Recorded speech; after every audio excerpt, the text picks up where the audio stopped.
if you want a quick rule of thumb, it's like if it was made by man, it's not good for you. So it's like the outside of the supermarket where it has all the meats and vegetables is really the only place you should be doing shopping. The inside with all the good stuff, like the cookies and the crackers and like the stuff that's actually good, that tastes good, is what you don't want to eat. It's like, if it tastes good, spit it out. That's how you know you're eating healthy. Okay. So the diet I just broke down is the healthiest one I know of. If you are having trouble with foods, you can start on that one and then slowly reintroduce, maybe nuts or some fruits and see if you have problems with those. If you don't have a problem with it, then you can keep eating it. As far as I'm concerned, if you have a problem with it, your body will notify you of it. So, a lot of people talk about not eating dairy and not eating gluten, but if you don't have a problem with dairy and gluten, you can go ahead and eat those. I do, so I'm not going to eat them. With that said, I'm not going to give you the impression that I follow that diet, because that diet is so boring and I love food and I cheat all the time on my diet. But there is two things that I do. I at least put effort into it, and I know when I make a mistake. Okay, 3 years ago, I didn't know when I was making a mistake by eating onions and garlic. Now I do, so I will avoid, I just don't eat salads anymore. Before I thought, okay, I'm eating a salad, so it's healthy, but it was actually hurting my gut. So I don't eat those salads anymore. And one thing that I do well is I follow the FODMAP-free diet during the day. So during the day when I have to do my work and I need good energy, I really only eat chicken breast and brown rice. And that way I can get my work done. My lunch and my snack every day is pre-cooked and pre-seasoned chicken breast, as well as pre-cooked brown rice, which is boring. And I don't even heat it up. I eat the chicken cold. I eat the brown rice cold. Sometimes I just take the pre-cooked chicken breast and I just put it on a paper towel and I just eat it without, while I'm doing my work, without a knife or fork, because it is literally like, there is no enjoyment there. I'm just eating it to feel good and get my work done. Okay, boring chicken breast and brown rice. Like, the ideal healthy diet is the one that pretty much every bodybuilder is telling you about, minus nuts, beans, and coconut, and that's it.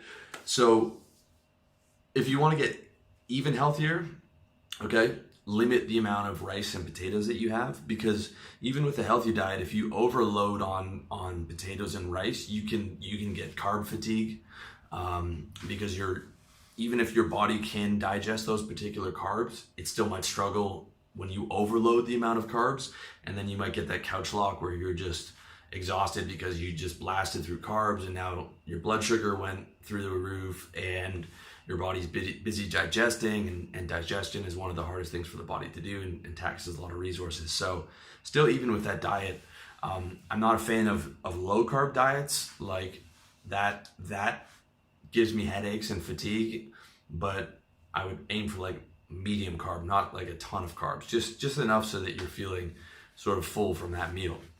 Okay, as for caffeine and alcohol, I've quit both. I quit alcohol for 7 years in my 20s. I just quit caffeine for the last 20 days or so, but as a test. But the reality is my life is better with alcohol and caffeine, even though both of them are not great for me.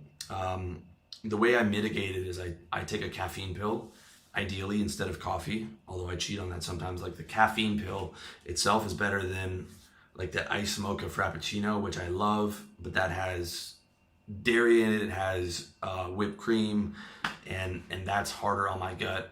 So I'll take a caffeine pill. I try and take it in moderation, and alcohol in moderation, specifically Friday and Saturday nights. No more than that. I try and keep it to like, ideally, I'm talking about ideally. I'm not talking about like what I always do, but ideally that's where I try and keep it. And 2 to 3 drinks, for when I'm going out with the boys, like, that's a fun thing to do. That's one of my favorite things to do. But one of the big things is try and choose whiskey or vodka over beer. And if I am going to drink beer, try and drink light beer, because the last thing I want to do is just pump all that gluten and then a ton of carbs and then just be exhausted and have the alcohol to deal with. So definitely notice a major difference in how I react to alcohol, especially the next morning. If it's vodka, it's much easier. And actually, the better the vodka it is, if it's like that triple distilled or quadruple distilled stuff, the better I found it is for you. As for vegetables, I'll be honest, I barely eat vegetables. It's so boring. I mean, I bought a juicer, I never used it. I used it for 5 or 6 days, but it took forever to clean up. Now I bought a blender. I still don't use that. I was trying to blend one of Joe Rogan's kale shakes, and it was disgusting. It took me like 30 minutes to choke it down. I'm like, there's no cooking that I'm gonna do every day, even if I put it in my schedule. Okay, the chicken breast I order pre-cooked from a guy. You know, he brings me like a month's worth of pre-cooked honey mustard chicken breast. And the rice I buy pre-cooked from the grocery store. I do no cooking, and I just hate it, and I hate vegetables. So I take that greens powder every morning. Link to that in my resources section, revolutionarylifestyledesign.com. That's got concentrated like greens superfoods, as well as I take a multivitamin that has some of those superfoods in there as well. It's like 3 giant green tabs, as well as all my minerals for the day. It's Nature's Way.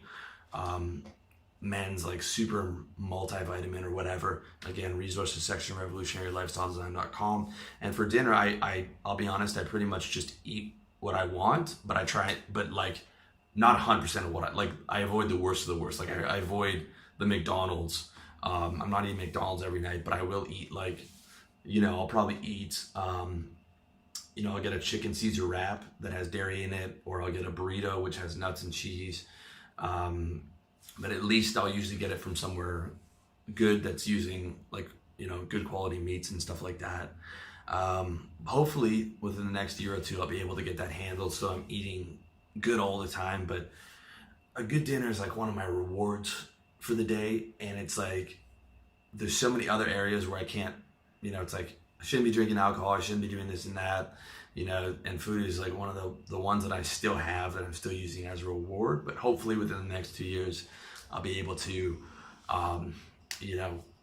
eat that clean diet 100% of the time. But just so you know, okay, pretty much the majority of the fitness people that are telling you to eat a clean diet aren't eating a clean diet 100% of the time. I know guys who are personal trainers, they are not eating what they're saying they're eating 100% of the time. That's just something you should understand. So just try and do your best. Lastly, it's a good idea to avoid foods that have been deep fried, okay? So even if you're following the FODMAP-free diet, yes, barbecue chicken is better than baked chicken, and yes, French fries taste better than potatoes, but both of those foods will have been fried in dirty oils, and that's not good for your gut either. Like vegetable oil or whatever they're using to fry that up is not going to be good. It's probably going to irritate your gut, so you should avoid those as well.